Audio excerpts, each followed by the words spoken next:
Hello everyone and welcome back to the channel on this lovely government shutdown Saturday. As a libertarian, I am tickled every time we have a shutdown, though I'm not deluded into thinking it really saves us any money. With shutdowns come questions of essential versus non-essential government services, and you guessed it, elements of your Second Amendment rights are considered non-essential.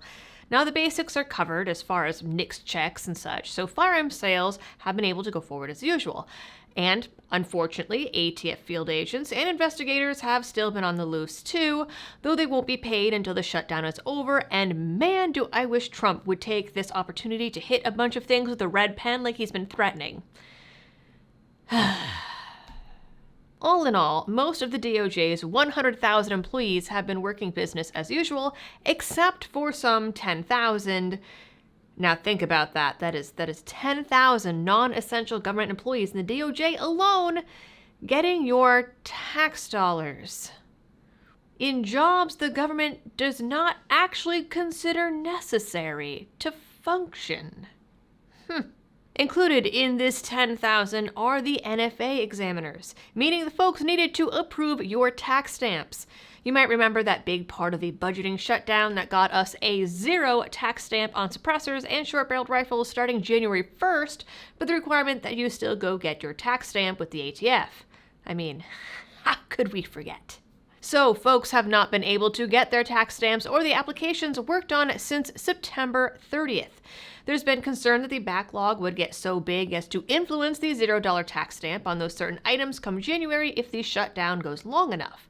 There has been some historical precedent in other shutdowns to see some really huge delays. Now, the TLDR here is that the NFA examiners are going to be back up and running on Monday, but the announcement came only a day after a strongly worded letter written by 26 House Republicans accusing the DOJ of infringing on Second Amendment rights by not processing these applications. Now, before I read off this letter for you, especially my favorite part about how this is the government's own fault for getting involved in our rights anyway, and how this about-face happened so quick, this video is brought to the help of Blackout Coffee, which helped me tremendously today. Getting my cup of Blackout Coffee is the first thing that I do every morning. I cannot start a day without it. They have great and smooth coffee, tea, and hot chocolate, have added instant coffee to their lineup, and have dedicated partner roasts that raise money for GOA, FPC, and even the Second Amendment Foundation. Though I go for the French toast or the chocolate cherry. If you like flavored coffees, those are definitely the two that I would recommend the most. But anyways, to get a cup of coffee that you can be proud of and help support the channel, go to blackoutcoffee.com/LibertyDoll, and as a bonus, you can use code LibertyDoll for a one-time 20% discount. So back to this letter. The letter to ATF Acting Director Driscoll starts off with a bit of about, well, how the Democrats voted against the Continuing Appropriations and Extensions Act 2026 to keep funding the government through November. It says it's because that they want health insurance for illegal immigrants and the Republicans wouldn't include it in the bill, yada, yada, yada. Now, here's the fun part. The constitutional rights of Americans are being infringed as a result. That is because, under federal law, Second Amendment rights cannot be fully exercised without the involvement of the federal government.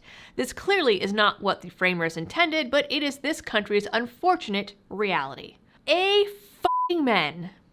The letter goes on to say that, while the NFA is constitutionally questionable at best, it presents a government obligation to process these NFA applications. If they don't, well, Americans aren't able to acquire regulated firearms and safety equipment. And thus, that leaves the DOJ and the president violating the Constitution by not protecting and defending those rights. Americans are thus left without special safety equipment and without the ability to protect themselves and their loved ones. Tisk tisk, government.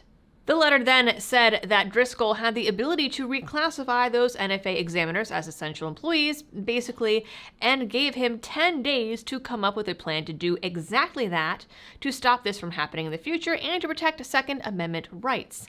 The president and executive director of the American Suppressor Association, or ASA, also had a good point. Suppressors and other NFA items are made exclusively in American factories by American workers.